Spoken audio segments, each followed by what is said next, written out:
Banyak orang menganggap asuransi sakit kritis itu nggak perlu. Padahal bisa menjadi penyelamat hidup loh.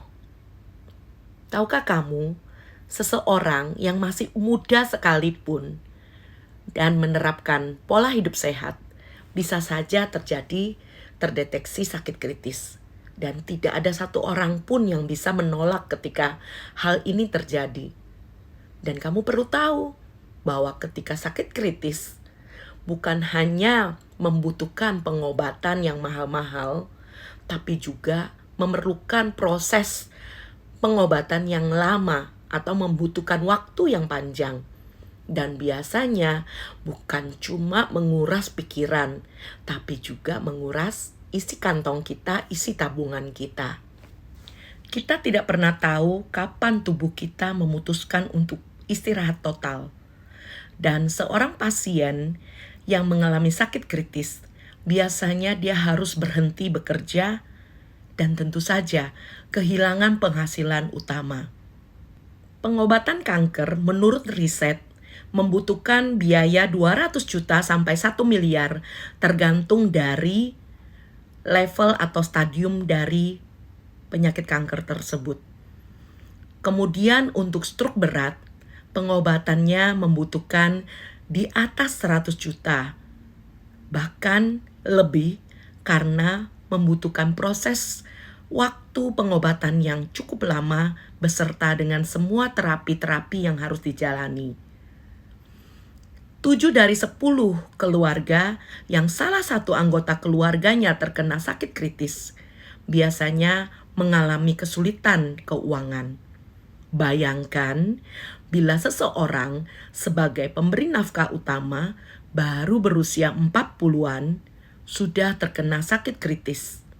Tabungan terkuras, anak-anak masih kecil, cicilan masih harus jalan untuk dibayar.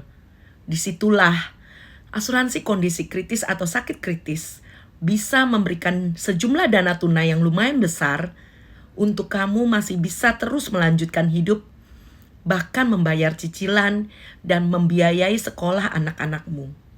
Jadi gak perlu jual rumah ataupun hutang sana-sini.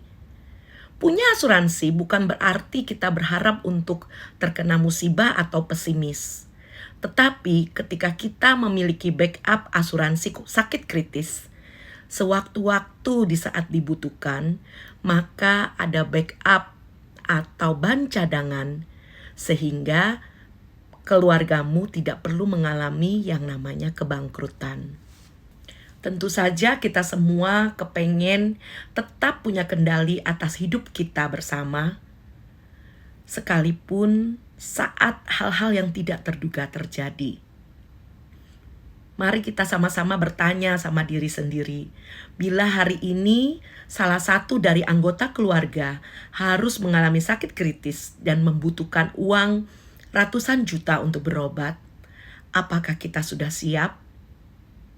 Tanyakan pada dirimu, bila hari ini keluargamu membutuhkan 500 juta dan itu harus dibantu oleh dirimu sebagai anggota keluarga inti, apakah dirimu sudah siap?